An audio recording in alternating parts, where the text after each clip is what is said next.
नमस्कार, आप सभी का स्वागत है बच्चों। देखिए, उत्तरी अमेरिका महाद्वीप बहुत अच्छे से हमने पढ़ लिया है। पहले तो मैंने 7 वीडियो में उसको डिटेल में पढ़ाया है, फिर उसका रिवीजन कराया है। एक ही वीडियो में कंप्लीट नॉर्थ अमेरिका का मैंने रिवीजन करवा दिया है। और अब बारी है टेस्ट लेने की। क्या हमने जो पढ़ा वो उसका कुछ लाभ हुआ?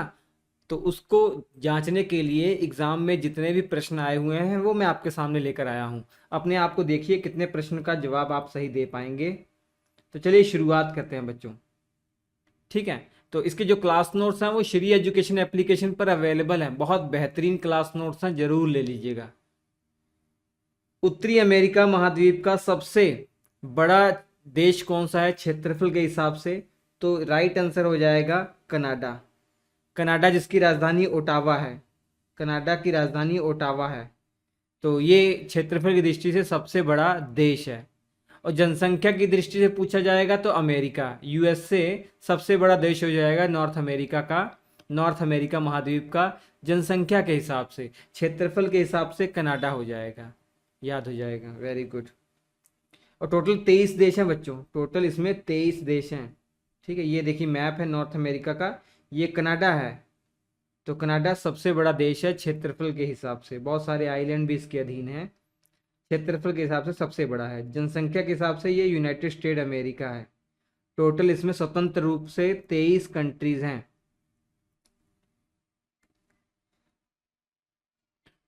नेक्स्ट क्वेश्चन, उत्तरी अमेरिका महाद्वीप का सर्वोच्च बिंदु कौन सा है? मतलब सबसे सर्वोच्च चोटी कौन सी यहाँ पर?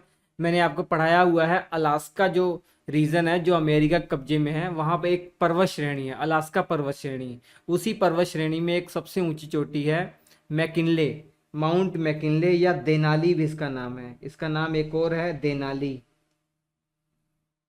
देनाली, ये देखिए अलास्का है ये।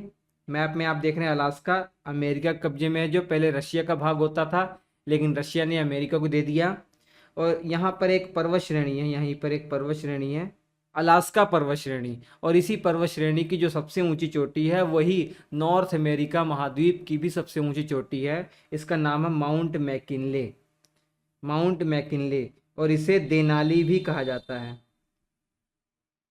ठीक है, लगभग 6194 मीटर इसकी हाइट है। उत्तरी अमेरिका महाद्वीप का सबसे निम्नतम बिंदु, सबसे निम्नतम जो समुद्र तल से भी, सी लेवल से भी नीचे है, लगभग 86 मीटर नीचे है समुद्र तल से। तो वो कहाँ पे है? अमेरिका में है, डेथ वैली। इसमें राइट आंसर क्या हो जाएगा? मृत घाटी हो जाएगा। ठीक है, मृत घाटी या डेथ वैली इसको बोलते हैं इंग्लिश में, डेथ वैली ये है। मैप में मैं आपको दिखाता हूँ कहाँ पे लोकेशन है। देख लीजिए, कैलिफोर्निया ये दिख रहा है आपको, यहीं पर है ये डेथ वैली। ठीक, चलिए। उत्तरी अमेरिका महाद्वीप का सबसे छोटा देश कौन सा है बच्चों? सबसे छोटा देश नोट कर लीजिएगा, Saint Kitts and Nevis. Saint Kitts and Nevis ये उत्तरी अमेरिका महाद्वीप का सबसे छोटा देश है। मैप में आपको दिखाता हूँ, यहाँ पे आपको पता है लेसर एंटिलीज हैं, बहुत सारे आइलैंड है, उसी में से एक आइलैंड है सेंट किट्स एंड नेवीज। हालांकि 2 आइलैंड है, एक सेंट किट्स और एक नेवीज, दोनों के ग्रुप को मिलाकर एक देश बनाया गया है, सेंट किट्स एंड नेवीज। देखिए, सेंट किट्स एंड नेवीज। ठीक है, ये सबसे छोटा देश है क्षेत्रफल के हिसाब से पूरे नॉर्थ अमेरिका महाद्वीप का। ठीक है, इसकी राजधानी भी आप जानना चाहें तो बेसेट्रे, BASSETERRE, बेसेट्रे इसकी राजधानी हो जाएगी। उत्तरी अमेरिका महाद्वीप की सबसे लंबी नदी कौन सी है? हालांकि मिसिसिपी है, और मिसिसिपी की ही सहायक नदी है मिसौरी, लेकिन ये ऑप्शन के हिसाब से राइट आंसर हम ले लेंगे मिसौरी, मिसौरी नदी।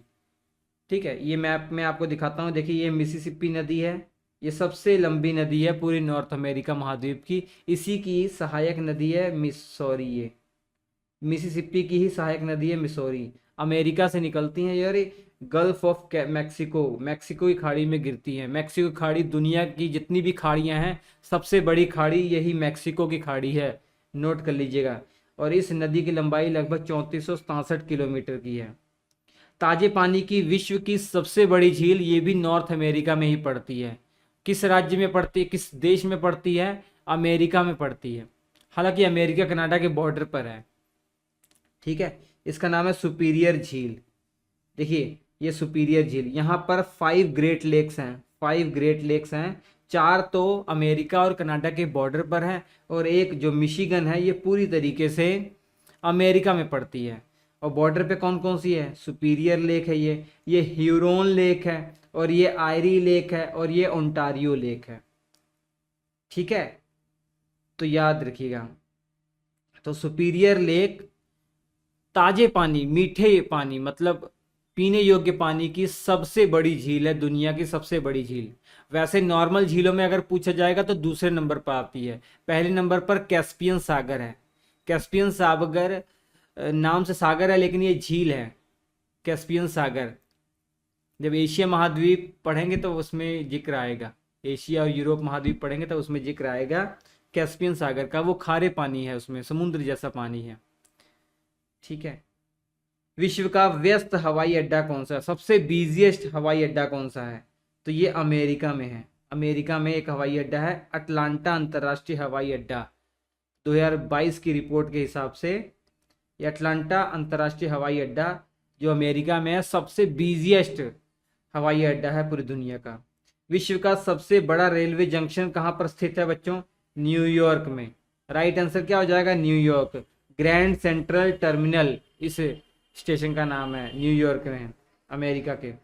उत्तर अमेरिका विश्व का कौन से नंबर का बड़ा महाद्वीप है, तीसरे नंबर पर आता है, तीसरे नंबर पर। पहले पे एशिया है, पहले पे एशिया है, दूसरे पे अफ्रीका, तीसरे पे ये नॉर्थ अमेरिका जो हम पढ़ रहे हैं, और चौथे पे साउथ अमेरिका, पांचवे पे अंटार्कटिका, और छठवें पे यूरोप, और सातवें पे आपका आता है ऑस्ट्रेलिया। 7 महाद्वीपों में तीसरे नंबर पर है ये नॉर्थ अमेरिका, क्षेत्रफल के हिसाब से। जनसंख्या के हिसाब से नॉर्थ अमेरिका चौथे नंबर पर आएगा, क्योंकि पहले नंबर पर एशिया हो जाएगा, दूसरे पे अफ्रीका, और तीसरे पे ये यूरोप हो जाएगा जनसंख्या के हिसाब से, और चौथे पे नॉर्थ अमेरिका, पांचवें पे साउथ अमेरिका, और छठवें पे ऑस्ट्रेलिया। और अंटार्कटिका जो है ये नाम मात्र का इसमें लोग रहते हैं। लोग क्या रहते हैं, कोई लोग नहीं रहते हैं, बस जो रिसर्च पर्पज से जाते हैं वही रहते हैं यहाँ पर। अब उत्तरी अमेरिका की खोज किसके द्वारा हुई, मतलब उत्तरी अमेरिका को दुनिया की नज़र में सबसे पहले किसने खोजा, स्पेन का रहने वाला एक व्यक्ति था कोलंबस, उसी ने खोजा था। कोलंबस 1492 में सबसे पहले क्यूबा में पहुंचा था। ये क्यूबा आप देख रहे हैं, एक आइलैंड है क्यूबा, मैक्सिको की खाड़ी में, नॉर्थ अमेरिका का हिस्सा है, यहाँ सबसे पहले ये आया था। विश्व की सबसे बड़ी खाड़ी कौन सी है, मैंने पहले ही बता दिया, मैक्सिको की खाड़ी। मैक्सिको की खाड़ी देख लीजिए, gulf of Mexico, gulf of Mexico. आपको कहीं कहीं खाड़ी तो हिंदी में बोलते हैं, अंग्रेजी में देखेंगे कहीं कहीं लिखा होगा बे, और कहीं कहीं लिखा होगा गल्फ, तो ये गल्फ है। गल्फ कहाँ होता है, बे कहाँ होता है, वो समझने का प्रयास कीजिए। खाड़ी का मतलब क्या है, ऐसा पानी, ऐसा वाटर बॉडी जो 3 ओर से जमीन से घिरा हो। तो ये देख लीजिए 3 ओर से जमीन से घिरा हुआ है, ये पानी है, तो ये इसको बोलेंगे बे। बे क्यों बोलेंगे, अगर खाड़ी का जो मुहाना है, जो इसका मुंह है, वो अधिक चौड़ा है और अंदर की तरफ जाएंगे चौड़ाई कम होती जा रही है, तो ये बे होगा। गल्फ कैसे होते हैं, ऐसे, ये पानी अंदर, तो अगर मुंह जो है कम चौड़ा है और अंदर जाएंगे चौड़ाई अधिक होती जा रही है, तो ये गल्फ होगा। तो यहाँ पे देख रहे हैं, ये मैक्सिको है पूरा यहाँ से यहाँ तक, ये फ्लोरिडा अमेरिका का राज्य, तो यहाँ पे चौड़ाई कम है, अंदर जाके चौड़ाई ज़्यादा है, तो ये गल्फ हो जाएगा। तो ऐसे समझ सकते हैं आप। अटलांटिक तथा प्रशांत महासागरों के बीच यातायात को सुगम किस नहर के जरिए बनाया गया, पनामा नहर के जरिए बनाया गया।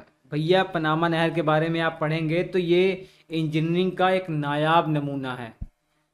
तो सबसे कठिन प्रोजेक्ट में माना जाता है इसको, पूरे विश्व का सबसे कठिन प्रोजेक्ट माना जाता है, क्योंकि यहाँ पर जब आपका अटलांटिक महासागर से प्रशांत महासागर में जहाज़ें जब पनामा नहर के थ्रू आती हैं तो जहाज पहाड़ों पे चढ़ती है, समझ रहे हैं। क्योंकि जो पानी का वाटर लेवल है वो इक्वल नहीं है। जिस रास्ते से आती है तो बीच में ये वाटर लेवल ऊंचा है, तो इसलिए अलग अलग चैम्बर में जहाज़ों को रखकर पानी लेवल बढ़ाया जाता है, फिर ऊंचा किया जाता है, फिर आगे जाती है जहाज, ऐसे ऐसे फिर नीचे किया जाता है। तो इस तरीके से है। तो इसकी वजह से इतना आसान हो गया है व्यापार कि क्या बताया जाए। पहले अटलांटिक महासागर से अगर प्रशांत महासागर जाना है तो एक ही रास्ता था, साउथ अमेरिका महाद्वीप को पार करना होता था। तो कई हजारों किलोमीटर का सफ़र तय करना पड़ता था। लेकिन अब पनामा नहर के थ्रू डायरेक्ट ये सफ़र तय हो सकता है। ठीक है, इसको 1904 में बनाना शुरू किया गया था, 1914 में ये बनकर तैयार हो गया था। अमेरिका ने बनाया है इसको, अमेरिका ने। और पनामा एक देश है, उसी देश में ये बना हुआ है। अमेरिका में प्रमुख कार उद्योग का केंद्र कौन सी जगह पर है? बहुत इंपॉर्टेंट प्रश्न है बच्चों। डेट्रॉइट नाम याद रख लीजिएगा। ऑटोमोबाइल का दुनिया का सबसे अधिक कारोबार यहीं होता है। ठीक है, तो अमेरिका में प्रमुख कार उद्योग का केंद्र कौन सा है? डेट्रॉइट, क्योंकि इसके आसपास इलाकों में इस्पात, लो इस्पात ज़्यादा पाया जाता है और यही कारण है डेट्रॉइट में बहुत अधिक व्यापार होता है। मैप में आपको दिखाता हूँ, यहाँ पे आयरी झील है और यहाँ पे हीरोन झील है, इसी के बीच में ये अमेरिका में पड़ता है डेट्रॉइट। अमेरिका और कनाडा के बीचों बीच ही है, लेकिन अमेरिका वाले क्षेत्र में आ जाता है ये। उत्तरी अमेरिका का टूटा हुआ हिस्सा ग्रीनलैंड, जिसे विश्व का सबसे बड़ा द्वीप कहते हैं, इस पर राजनीतिक तौर पर किस देश का अधिकार है? तो यूरोप की एक कंट्री है डेनमार्क, उसका अधिकार है। और जो ये ग्रीनलैंड है ना, ये विश्व का सबसे बड़ा डेल्टा है।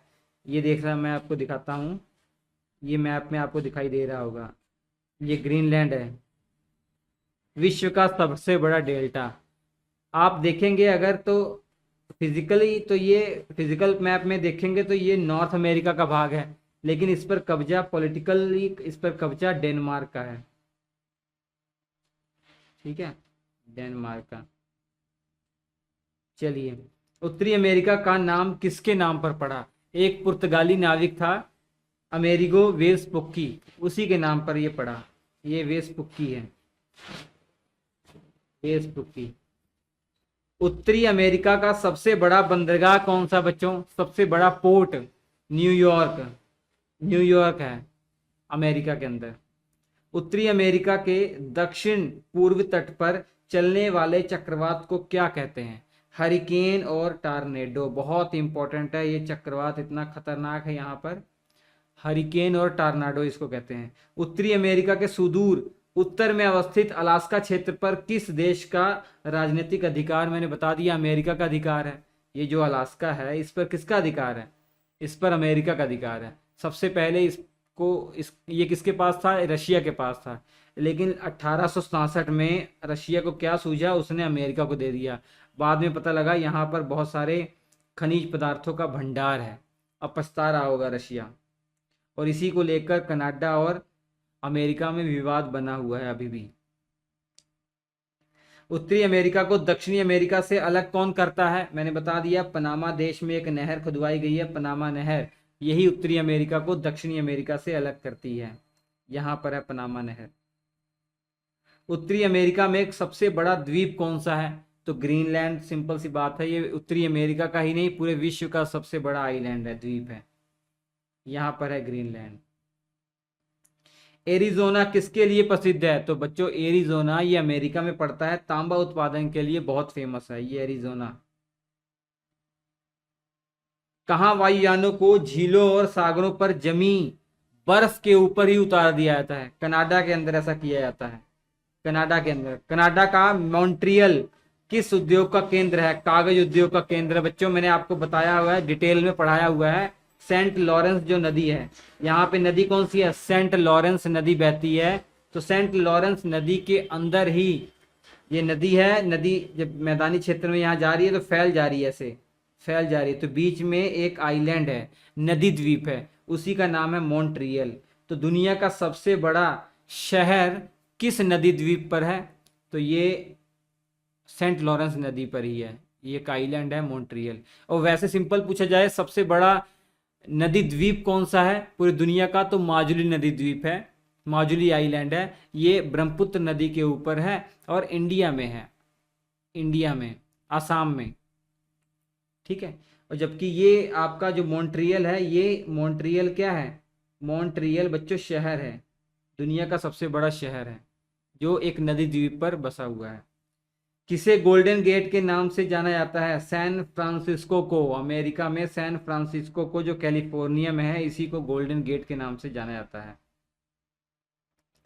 कौन कनाडा और संयुक्त राज्य अमेरिका के बीच सीमा का निर्धारित करता है? बहुत सिंपल प्रश्न, बहुत आसान। देखिए ये कनाडा है, ये अमेरिका, बहुत इंटरेस्टिंग है। तो इनके बीच में सीमा का निर्धारण जो है ना, ये तीन चीजें करती हैं। सबसे पहले शुरुआत में सीधी लाइन आपको दिख रही है, ये कुछ और नहीं, ये 49 डिग्री अक्षांश है। ये उत्तरी अक्षांश होगा या दक्षिणी अक्षांश, या आप दिमाग में बैठा सकते हैं, ये उत्तरी अक्षांश है, नॉर्थ अक्षांश ऊपर की ओर है। और इसके बाद ये 4 झीलें, 5 जो ग्रेट लेक्स हैं उसमें से 4 झीलें बॉर्डर पर हैं। कौन कौन सी? पहले सुपीरियर लेक है, फिर ह्यूरोन है, फिर आयरी है, फिर ओंटारियो है।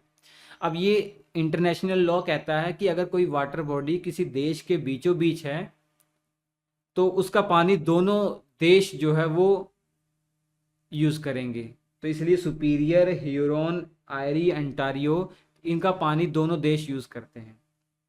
इसके बाद एक नदी है सेंट लॉरेंस नदी, वो कुछ देर तक, कुछ दूरी तक ये सीमा बनाती है। तो तीन चीजें यहाँ सीमा बनाती हैं। अगर ये 49 डिग्री अक्षांश ही सीधा मान लिया जाता यही, तो जो झीलें हैं ये भी पूरी की पूरी अमेरिका के अधीन आ जाती, और जो सेंट लॉरेंस नदी ये भी पूरी की पूरी अमेरिका के अधीन होती। लेकिन इंटरनेशनल लॉ कहता है कि अगर दो देशों के बीच में कोई वाटर बॉडी है ना, तो उसका देश दोनों यूज करेंगे और वही सीमा का निर्धारण मान लिया जाएगा। पूरी दुनिया के लिए यही लागू है। तो बच्चों आज के इस वीडियो में इतना ही। इसके class note Shri education application पर जरूर ले लीजिएगा, बहुत इंपॉर्टेंट प्रश्न है एजुकेशन। होप आपका ये चैप्टर बहुत अच्छे से क्लियर कर दिया मैंने। अगर आपको थोड़ा सा भी लाभ पहुंचा तो इसको शेयर कर दीजिए। क्लास नोट्स लेकर बाकी बच्चों से एक कदम और आगे ही रहेंगे। 7888774245 पर आप कांटेक्ट कर सकते हैं हमें। हम आपसे मुलाकात करेंगे अगले एपिसोड में। तब तक के लिए नमस्कार।